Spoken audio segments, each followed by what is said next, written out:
Well, speaking of controversy, not just over Green Mountain, but over another G, Google. Its latest attempt to break into the world of social networking. Now, it recently updated what it calls its social circle networking tool. Now, what this does, if you have a Gmail account, it allows you to view the names and social connections of complete strangers, and it is automatic. You don't need to sign up for it. Is Social Circle an invasion of privacy, or is Google simply connecting dots and providing a service that's valuable to users and you do on your own another way, or if they didn't, someone else would do it instead? Noah Kravitz is editor-at-large for Technobuffalo. Michael Furtick is CEO of Reputation.com and an expert on internet security. Noah, let me start with you. Could you just explain in very simple English what Social Circle does, an example of what it would do? Sure, Aaron. So, you know, as you said, Google has sort of been rolling out these tools for a while, and their latest update to their social tool is Social Search, which basically lets you, and this is where you actually do have choice in the matter. If you're signed into your Google account, you can choose to connect other social networking accounts. So Twitter, Flickr, which is a photo sharing service, Quora, which is kind of a question and answer sort of crowdsourced knowledge database product. And if you were signed in and you and I were connected and you did a search for, say, awesome bald guys, in your search results, you might get back, you know, an article with a little tag underneath it that said, Noah Kravitz tweeted about this yesterday, or that sort of thing. So it's kind of connecting the dots, like you said, but blending it into what Google does best, which is search results.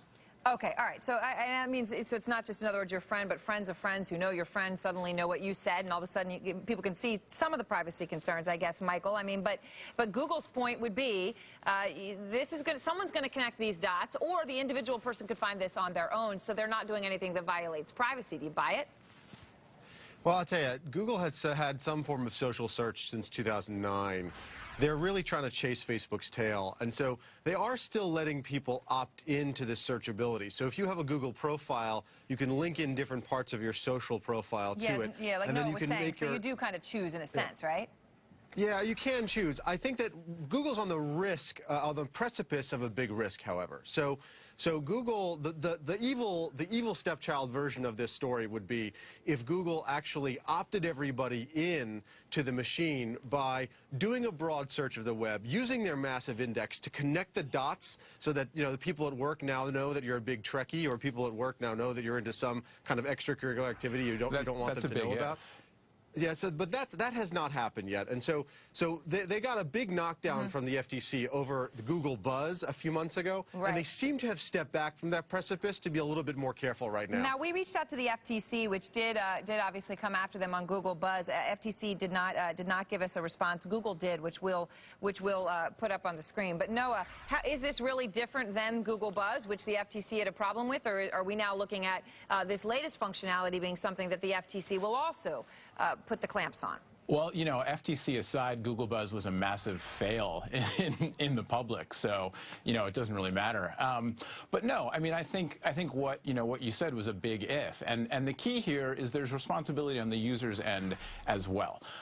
You know, basically, anytime you sign up for a service, a lot of times now, if you get a new product, if you activate a Google Android smartphone, for that matter, you are linking accounts. You are linking accounts to potentially, depending on how much you share or overshare online, a lot of personal information, but you always have to opt in. And people need to be a little bit more careful. You know, obviously the companies should get a hold, you know, rein in the 50-page terms of services people are trying to read on a 3-inch screen, but the users have to be more careful about what they're signing up for, what they're opting into, and especially what they're sharing online. Michael, is this just the way the world is going to go, though? I mean, if not Google, then fill in the blank, right? There is just not going to be any privacy out there.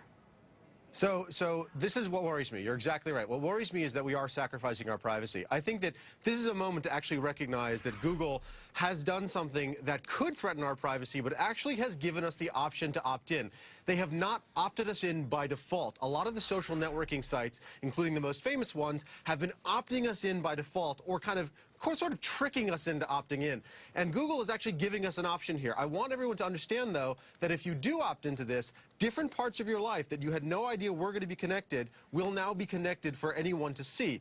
Google is still giving us the option on this case, and we should applaud that in this case. All right. Well, gentlemen, thank you very much.